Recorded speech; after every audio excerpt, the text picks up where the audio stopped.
Yes, good morning everybody. Welcome on your YouTube channel Exam Hut. Yes, dear students, दोबारा से हम अपने topic को कंटिन्यू करने के लिए आज के लेक्चर में एंड देखिए आज का topic you can see on the screen. It is also related with the non finite verb. Non finite verb के हमने इन्फिनेटिव को, बेयर इन्फिनेटिव को एंड पार्टिसिपल को कंप्लीट किया है. And the last point is gerund. Gerund हम किसे कहते हैं? Gerund is known as V1 plus ing. V1 plus ing form is known as gerund. gerund किसे कहा जाएगा आपका? V1 plus ing की फॉर्म को. दूसरा मैं कहूं यहां पर those verbs act as a noun. वो वर्ब जो आपकी नाउन की तरह एक्ट करती हैं वो क्या कहलाती हैं? आपकी जिरंड कहलाती हैं. ठीक है, हमने नाउन वर्ब कैसे होती है, नॉन फाइनाइट को हम नाउन या एडजेक्टिव क्यों कहते हैं, ये हमने प्रीवियस लेक्चर में डिस्कस किया है. देखिए, here we have some rules. First of all यहां पर एग्जांपल है आपके when verb work as a subject. जब आपकी वर्ब एज अ सब्जेक्ट काम करती है तो वो क्या कहलाती है? आपकी कहलाती है नाउन वर्ब. हमने टू इन्फिनेटिव को किया था. टू इन्फिनेटिव जो है उसे हम रिप्लेस कर सकते हैं किसके साथ? जिरंड के साथ रिप्लेस कर सकते हैं जब टू इन्फिनेटिव नाउन की तरह काम कर रहा है. या टू इन्फिनेटिव नाउन कब होता है ये हमने हमारे प्रीवियस लेक्चर्स में डिस्कस कर रखा है. तो यहां पर भी हमने क्या कहा है? वो वर्ब जो नाउन की तरह काम करेगी उसे हम जिरंड कहेंगे. और नाउन की तरह काम करते हुए वो वर्ब सेंटेंस के स्टार्टिंग में आ रही है. वर्ब तो है ही बट वो as a noun role play कर रही है. तो reading is my favourite pastime. Here reading is known as non finite gerund verb. Second is work as an object. जब वो किसकी तरह काम करेगी? ऑब्जेक्ट की तरह काम करेगी. Here he likes reading poetry.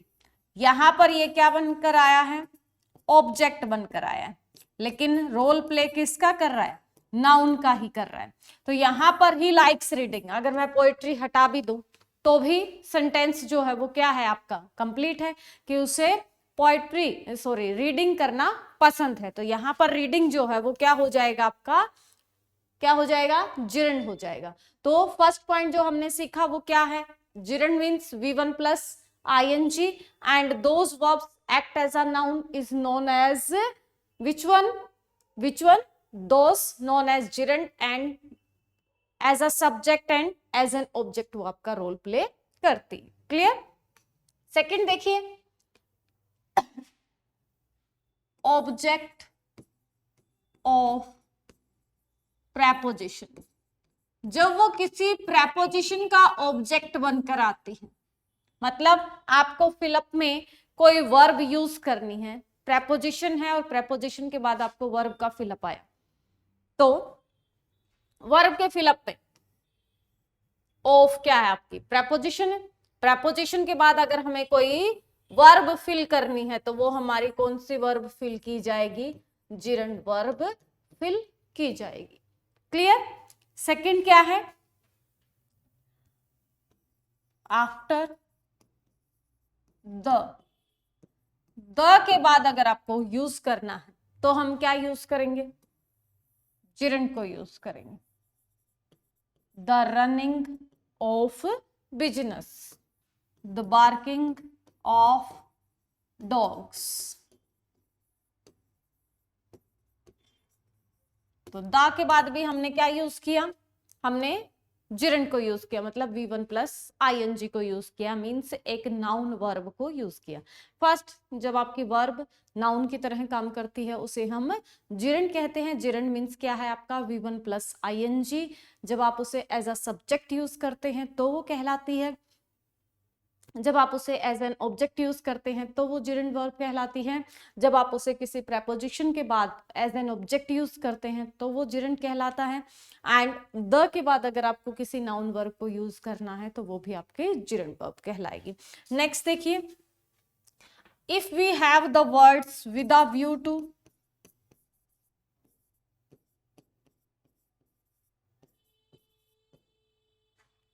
And no use, अगर हमारे पास दो word with a view to and no use, इसके बाद भी हम क्या यूज करते हैं, इसके बाद भी हम यूज करते हैं जिरेंट को। तो यहां पर हमने क्या यूज किया, विद अ व्यू टू। देखिए, the students come to me with a view to getting knowledge. With a view to का मतलब क्या हो गया, स्टूडेंट्स मेरे पास आए किस उम्मीद से, टू गेटिंग नॉलेज, नॉलेज लेने के लिए आए वो यहां पर। नेक्स्ट पॉइंट क्या कहता है, after possessive adjective plus possessive noun case. Yes, जो स्टूडेंट्स जिनका बेस वीक है उन्हें मैं थोड़ा सा यहां पर इलेबोरेट करना चाहूंगी कि हम यहां पर क्या बताना चाहते हैं। पोजेसिव एडजेक्टिव की अगर मैं बात करूं तो पोजेसिव एडजेक्टिव में हमारे पास क्या होता है, my, our, your, his, her, its, their, ये सारी चीजें क्या हैं आपकी पोजेसिव एडजेक्टिव कहलाती हैं। और अगर मैं पोजेसिव केस ऑफ नाउन की बात करूं तो यहां पर अपोस्ट्रोफी एस लगाकर जो है वो तैयार किया जाता है, किसको, पोजेसिव नाउन को। तो यहां पर आप देखेंगे, sorry, you should not mind my coming late. My अभी हमने कहा यहां पर पोजेसिव एडजेक्टिव, और पोजेसिव एडजेक्टिव की अगर बात हमें कोई वर्ब यूज करनी है तो हम कौन सी वर्ब को यूज करेंगे, जिरेंट वर्ब को यूज करेंगे। Which one, this one, my coming late. दूसरा हमने बात की अभी किसकी, हमने बात की पोजेसिव केस ऑफ नाउन की। पोजेसिव केस ऑफ नाउन में हम क्या यूज करते हैं, पोजेसिव केस ऑफ नाउन में हमने कहा सेंटेंस है हमारे पास, वी एप्रिशिएट लताज सिंगिंग। तो we appreciate the singing of Lata. हमने ये सेंटेंस इस तरह से लिख दिया कि हमें सिंगिंग, हम अप्रिशिएट करते हैं लता की सिंगिंग को। अब वो आपको कहता है कि आप इसे पोजेसिव नाउन के साथ जो है, या पोजेसिव केस ऑफ नाउन में आप क्या करिए, कन्वर्ट कीजिए। तो जब भी आप पोजेसिव केस ऑफ नाउन को कन्वर्ट करेंगे तो कैसे होगा आपका, इस ऑफ का यूज खत्म हो जाएगा, जो आपका प्रॉपर नाउन है उसको पहले ले आइए और उसके बाद कोमा लगाकर आप वर्ब यूज कर दीजिए। तो यहां पर हमने ऐसा ही किया, हमने ऑफ को खत्म कर दिया है, हमने क्या प्रॉपर नाउन को पहले ले लिया, उसके बाद अपोस्ट्रोफी एस लगाई, और फिर हमने जो वर्ब यूज की वो वर्ब हमारी क्या कहलाई, वो वर्ब हमारी कहलाई जिरेंट। यहां तक अगर कोई प्रॉब्लम है तो बताइए, जल्दी से कमेंट बॉक्स में लिखिएगा। जो भी स्टूडेंट फर्स्ट टाइम हमारे यूट्यूब चैनल को देख रहे हैं वो बेल आइकन को प्रेस करना मत भूलना। यस डियर स्टूडेंट, देखिए फर्स्ट रूल क्या किया है हमने, हम क्विकली क्यों कर रहे हैं इसे, या फिर इसमें ऐसा कुछ मेजर समझने वाली बात नहीं है। जो इलेबोरेशन की बात थी उस पर हमने बहुत टाइम लगाया है इस टॉपिक को इलेबोरेट करने में। हमने कोशिश की है आपको उन पॉइंट्स को इलेबोरेट करने की जो आपने किसी बुक में नहीं पढ़े थे, लाइक नाउन वर्ब क्यों कहा जाता है इन्हें, एडजेक्टिव वर्ब क्यों कहा जाता है, पार्टिसिपल को इलेबोरेट किया है हमने कि पार्टिसिपल में जनरली हम पढ़ते हैं कि दो एक्शन जब होते हैं तो वहां जनरली दो एक्शन में हम परफेक्ट पार्टिसिपल या पास्ट पार्टिसिपल को ही यूज करते हैं, लेकिन ऐसा नहीं है। इसके अलावा हमने पढ़ा कि इन्हें नाउन और एडजेक्टिव के अलावा एडवर्ब की फॉर्म में हम कैसे देख सकते हैं, या फिर ये नाउन या एडजेक्टिव हैं तो ये वर्ब का काम कैसे करती हैं, इस सेक्शन को हमने बहुत अच्छे से इलेबोरेट करने की कोशिश की है। तो प्लीज जो भी स्टूडेंट प्रीवियस वीडियो नहीं देखी है, जिसने भी, वो पहले प्रीवियस वीडियो देखे और कुछ उन पॉइंट्स को समझने की कोशिश करे जो आपके किसी भी कंपिटिटिव फील्ड में, बेसिकली अगर मैं कहूँ एनडीए के लिए, तो वो मोस्ट इंपॉर्टेंट होने वाला है। एनडीए के एग्जाम के पॉइंट ऑफ व्यू से आपका ये कंटेंट जो है वो काफी इंपॉर्टेंट है, और एनडीए के कंटेंट से नहीं, आप इंग्लिश के किसी भी फील्ड की तैयारी कर रहे हैं तो वहां पर आपके लिए नॉन फाइनाइट जो है वो बहुत इंपॉर्टेंट है। नॉन फाइनाइट में आज हमने जिरंड किया है, मैं एक रिव्यू लेती हूं, और उसमें हमने क्या किया है, हमारा फर्स्ट पॉइंट था कि जिरंड जिसे हम नाउन वर्ब कहते हैं, या कोई वर्ब जो नाउन की तरह यूज होती है, जब उसे एज अ सब्जेक्ट लिया जाता है, जब उसे एज एन ऑब्जेक्ट लिया जाता है, जब उसे किसी प्रेपोजिशन के ऑब्जेक्ट में लिया जाता है, जब उसे द का क्या बनाया जाता है, द के बाद यूज किया जाता है, या फिर हमारे पास वर्ड था विद अ व्यू टू, उसके बाद अगर हम यूज करते हैं तो। और नेक्स्ट जो हमारा पॉइंट है वो था हमारा कि किस तरह से हम adjective and possessive case of noun के बाद हम जिरंड वर्ब को यूज करते हैं। सॉरी, आज थोड़ा हेल्थ इशू है तो थोड़ा सा आपको वीडियो में डिस्टर्बिंग लगेगी, इसलिए मैं उसके लिए माफी चाहती हूँ। देखिए नेक्स्ट पॉइंट है हमारा, she forbid going out in the sun and she forbid me to go out. यहां पर दो सेंटेंस लिखे हैं मैंने, एंड यहां पर मैंने वर्ड यूज किया है बट को। यहां पर इलेबोरेट करना चाहूंगी मैं, अगर हमारे पास वर्ब है कौन सी, allow, advise, forbid and permit, आपके पास कुछ वर्ब हैं, अलाउ, एडवाइस, फॉरबिड, परमिट, इनके जस्ट बाद अगर हमें यूज करना है तो हम क्या यूज करते हैं, जिरंड को यूज करते हैं। बट अगर आपको अलाउ, एडवाइस, फॉरबिड, परमिट के बाद क्या मिल जाता है, ऑब्जेक्ट मिल जाता है, तो ऑब्जेक्ट के बाद अगर हम कोई वर्ब यूज करेंगे तो वो होगी आपकी टू प्लस V1, मतलब टू इंफिनिटिव वर्ब आप यूज करेंगे। क्लियर? तो यही वर्ब अगर जस्ट बाद कोई फिलअप मांगती है तो वहां पर हम यूज करेंगे जिरंड को, बट अगर उन्होंने ऑब्जेक्ट को यूज कर दिया तो हम यूज करेंगे टू प्लस। नेक्स्ट देखिए, यहां पर हमारे पास कुछ वर्ड्स हैं, और इन वर्ड्स के बाद अभी हमने पहले पॉइंट में भी किया था, no use, some use, any use, no good, any good, इनके जस्ट बाद अगर हमें कुछ यूज करना है तो हम क्या यूज करेंगे, जिरंड को यूज करेंगे। सेम हमारे पास कुछ वर्ड्स हैं, avoid, enjoy, mind, hate, worth, all these are known as verb. जब आपके पास ये वर्ब है तो इनके बाद भी आपको क्या यूज करना है, जिरंड यूज करना है। ठीक है, नेक्स्ट पॉइंट है हमारे पास, वी हैव सम वर्ब्स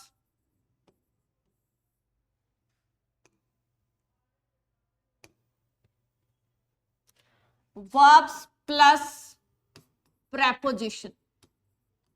कुछ आपकी वर्ब हैं और वर्ब प्लस प्रेपोजिशन हो जाती हैं तो उन्हें हम क्या नाम दे देते हैं, उन्हें हम नाम दे देते हैं किसका, फ्रेजल प्रेपोजिशंस का।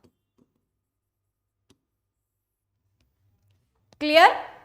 यहां पर हमारे पास कुछ फ्रेजल प्रेपोजिशंस हैं, उनके बाद हमें क्या यूज करना है, हमें यूज करना है जिरंड को।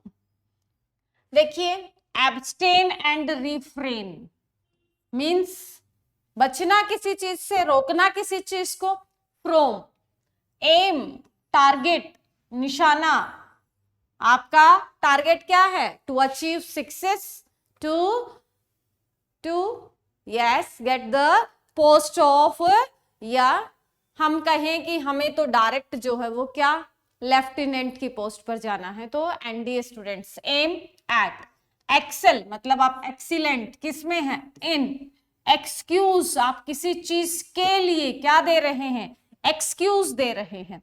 टेक टू ग्रांटेड बोलते हैं हम। थिंक ऑफ, बोलने से पहले सोचो। And go on, keep on, insist on. We should abstain from gambling, हमें क्या करना चाहिए, गैम्बलिंग से बचना चाहिए। तो गैम्बलिंग मतलब जुआ। तो यहां पर देखो फर्स्ट प्रीवियस जो पॉइंट था हमारा, उसमें हमने क्या पढ़ा कि हमारे पास कुछ वर्ड्स हैं। Which one, no use, any use, ठीक है, some use, no good, any good, ये हमारे पास कुछ वर्ड थे। इसके साथ हमारे पास कुछ वर्ब हैं। क्या है आपके पास, avoid, enjoy, mind, hate, worth, ये हमारे पास कुछ वर्ब थी। इनके जस्ट बाद हम क्या यूज कर रहे हैं, हम यूज कर रहे हैं किसको, जिरंड को। क्लियर। इसके बाद नेक्स्ट पॉइंट पर हमने पढ़ा, क्या पढ़ा हमने, we have some verbs that carry prepositions, जो अपने साथ preposition को कैरी करती हैं, and all these are known as phrasal prepositions। और ये क्या जानी जाती है, फ्रेजल preposition जानी जाती है। बहुत इजी तरीके से याद हो जाएगा, कोई भी प्रॉब्लम नहीं है। Abstain and refrain from, abstain and refrain क्या होगा, फ्रॉम होगा। एम क्या होगा, एट होगा। एक्सेल क्या होगा, इन होगा। कैसे, देखो आपको बुरी आदतों से बचना है। फ्रॉम मतलब से हो गया आपका, हमें बुरी आदतों से बचना है। हमारा टारगेट, एट कहां पर यूज होता है, हम फिक्स्ड पॉइंट के लिए एट को यूज करते हैं। तो एट जो है हमारा एम जो है वो फिक्स है, तो एट। एक्सीलेंट इन, किस चीज में एक्सीलेंट है हम, एक्सेल, इन हो गया। एक्सक्यूज, फॉर का मतलब क्या होता है, के लिए, हम एक्सक्यूज किस चीज के लिए दे रहे हैं, excuse for. Take to granted बोलते हैं हम, तो टेक से टू याद रखोगे। थिंक ऑफ, ठीक है, think of. And go, keep and insist, go on, keep on, ठीक है, इंसिस्ट ऑन, उन सब के साथ हम क्या यूज करेंगे, ऑन। यस, जल्दी से मेरे साथ बोलिएगा एक बार, abstain and refrain from, aim at, yes very good, excel in. Next क्या है आपके पास, excuse for, think of, take to, and go, keep and insist on. देखिए कोई भी चीज जब आप याद करते हैं तो उसे कभी भी रट्टाफिकेशन के साथ मत कीजिए। उसे आप या तो ट्रिक के थ्रू याद कीजिए, या फिर उसे आप अपने मेथड से, जिस भी मेथड से आप याद कर पाते हैं। जिस तरह अभी हमने कहा कि एम हम किस पर रखेंगे, एक्सेल हम किस पर रखेंगे। तो ये जो चीजें हैं ये हमारे माइंड में शॉर्ट टर्म के लिए न रहकर लॉन्ग टर्म के लिए रहती हैं, और फिर हमें जो है बार बार याद करने की जरूरत नहीं पड़ती, और हमें जो है वो बेस्ड नहीं रहना पड़ता है कि हम रट्टा मारते रहें और फिर हमें ये चीज याद रहे। क्योंकि कुछ रूल्स ऐसे होते हैं जो हम बार बार पढ़ रहे हैं तो उनकी हमें हैबिट हो जाती है, तो वो हमारे माइंड में सेट हो जाते हैं। बट कोई रूल अगर हम फर्स्ट टाइम पढ़ रहे हैं तो वो हमारे माइंड में सेट नहीं हो पाते हैं, और उनको अगर हम एग्जाम में देखें तो वो हमारे लिए बोधरेशन क्रिएट कर देते हैं। तो इसलिए आप जब भी याद करें तो उन्हें अपनी ट्रिक के थ्रू याद करने की कोशिश कीजिए। तो यहाँ पर हमने एक छोटी सी ट्रिक को यूज किया है। ट्रिक तो क्या कह सकते हैं हम, यहाँ पर हमने जिस तरह एम हम किस में करेंगे, एक्सेल हम किस में है, एक्सक्यूज किसके लिए है, टेक टू किस लिए है, keep on moving, think of, insist मतलब प्रेशराइज करना। तो ये सारी चीजें हमें हेल्प करेंगे याद करने में। देखिए नेक्स्ट पॉइंट क्या कहता है हमारा यहाँ पर, all these are adjectives, adjectives plus preposition। हमारी पहले वाली क्या थी, फ्रेजल वर्ब थी। Phrasal verb means verb plus preposition। यहां हमारे पास कुछ एडजेक्टिव हैं और एडजेक्टिव के साथ हमने preposition यूज की है। addicted to सुना होगा, ठीक है, बैंट ऑन घुटनों के बल बैठना, डिस्क्वालिफाइड फ्रॉम कहां से डिस्क्वालिफाइड हो गया, confident of, desirous of, tired of, hopeful of. For example if I write here we are hopeful of getting the success या विनिंग द मैच बोल सकते हो आप। तो यहां पर हमने क्या यूज किया, V1 प्लस ING को यूज किया। तो यहाँ पर डियर स्टूडेंट्स हमने कुछ रूल्स पढ़े और वो हमारे सारे रूल्स किससे रिलेटेड थे, हमारे सारे रूल्स थे बेस्ड किस पर, हमारे जिरंड पर। तो एक क्विकली जो है हम रिव्यू लेंगे। यहाँ पर हमने जिरंड को पढ़ा, जिरंड में हमने क्या पढ़ा, वो क्या है आपकी एक नाउन वर्ब है भाई, जिसे हम क्या कहते हैं, V1 प्लस ING। किसका पार्ट है वो आपका, नॉन फाइनाइट का पार्ट है वो आपका। इसमें क्या क्या यूज करते हैं, एज अ सब्जेक्ट काम करेगी वो। दूसरा हमने क्या पढ़ा, एज एन ऑब्जेक्ट काम करेगी वो। थर्ड हमने क्या पढ़ा, प्रेपोजिशन के बाद, प्रेपोजिशन का ऑब्जेक्ट बनकर आएगी वो। फोर्थ हमने पढ़ा, अगर हमारे पास आता है with a view to word, तो उसके बाद अगर हमें कुछ यूज करना है तो हम क्या यूज करेंगे, V1 प्लस ING को यूज करेंगे। उसके बाद देखिए हमने क्या पढ़ा, पोजेसिव एडजेक्टिव्स हो हमारे पास या फिर हमारे पास अपोस्ट्रोफी S हो, तो उसके बाद हम क्या यूज करते हैं, V1 प्लस ING यूज करते हैं। फिर हमने पढ़ा, अगर हमारे पास अलाउ, एडवाइस, फॉरबिड, परमिट, ये हमारे पास कुछ वर्ड हैं। अगर हमारे पास ये वर्ड आते हैं और इनके बाद हमें कुछ यूज करना है तो V1 प्लस ING, लेकिन अगर इनके बाद ऑब्जेक्ट आ जाता है तो हम यूज करते हैं 2 प्लस V1 को। इसी के साथ हमने पढ़ा था द के बाद अगर हम यूज करते हैं तो हम क्या यूज करेंगे, V1 plus ING means gerund को, द बार्किंग ऑफ डॉग। बताइए क्या मुश्किल है यहाँ पर। इसके बाद हमने पढ़ी है हमारी कुछ वर्ब्स जो आपके सामने अभी लिखी हमने, ये हमारी फ्रेजल वर्ब्स हैं। एंड इसी के साथ हमने पढ़ा अपना एडजेक्टिव्स एंड ये हमारे कुछ वर्ड्स थे। तो बेसिकली हमने अपने पूरे टॉपिक में एक ही चीज समझी डियर स्टूडेंट्स। क्या चीज समझी, कि जब आपकी वर्ब नाउन की तरह काम करेगी तो वो कहलाएगी जिरंड। वो अलग अलग जगह यूज हो सकती है, वो एज अ सब्जेक्ट आ सकती है, एज एन ऑब्जेक्ट आ सकती है, प्रेपोजिशन के बाद आ सकती है, कुछ एडजेक्टिव प्रेपोजिशंस के बाद आ सकती है, कुछ फ्रेजल प्रेपोजिशन के बाद आ सकती है, या फिर हम ये कह दें कि कुछ ऐसे वर्ड हैं बेसिकली जो अपने बाद जिरंड को कैरी करते हैं। मीन्स वहां पर वो क्या काम कर रही है आपकी, वहां पर वो आपके नाउन की एक्टिविटी का काम कर रही है। Nouns means subject and subject means main part of the sentence, sentence के मेन पार्ट का काम कर रही है। तो ये था हमारा जिरंड का टॉपिक। अब कल का जो हमारा लेक्चर होगा वो होगा तीनों की एक्सरसाइज का। एंड जो भी स्टूडेंट ये कहता है कि मैं कॉन्फिडेंट हूं इस टॉपिक को लेकर और मुझे जो है कोई डाउट नहीं है इस टॉपिक में, तो कल जब हम एक्सरसाइज करें तो प्लीज कमेंट जो है, कमेंट बॉक्स में अपने आंसर्स क्विकली फास्ट जो है वो राइट डाउन करने हैं। देखते हैं कि आपको कितना % समझ आता है, या फिर अगर मैं कुछ ऐसा मेंशन कर दूं जो हमारे रूल से अलग हो, तो अगर आपने कुछ एक्स्ट्रा पढ़ रखा है तो भी आप कमेंट बॉक्स में जरूर लिखिएगा। क्योंकि जितना आप कमेंटिंग करेंगे, जितना आप वीडियोस को लाइक करेंगे, उतना ही एफर्ट हमारा डबल होगा। और हम कोशिश करेंगे कि हम और भी ज्यादा एफर्ट करें, क्योंकि स्टूडेंट्स की नीड को हम कंप्लीट कर पा रहे हैं, स्टूडेंट का जो बेस है उसको हम कंप्लीट कर पा रहे हैं। तो होप सो कि आप इन चीजों को समझेंगे, सीखेंगे एंड सीखने के बाद और बेहतर तरीके से जान पाएंगे। एग्जाम हट का मोटो सिर्फ और सिर्फ क्या है, जैसा कि हम बोलते हैं सक्सेस नथिंग लेस। हम हमारे स्टूडेंट के लिए सक्सेस चाहते हैं और कुछ भी नहीं। सो इसी उम्मीद के साथ कि आप एग्जाम हट के प्लेटफॉर्म को इसी तरह से लाइक करते रहेंगे, इस टॉपिक को इसी तरह से पसंद करते रहेंगे। मैं आपकी इंग्लिश टीचर आपसे साथ विदा लेती हूँ। कल मिलते हैं इन टॉपिक की एक्सरसाइज के साथ, और अगर कोई डाउट है आपको तो प्लीज आप बताइएगा जरूर। Thanks a lot.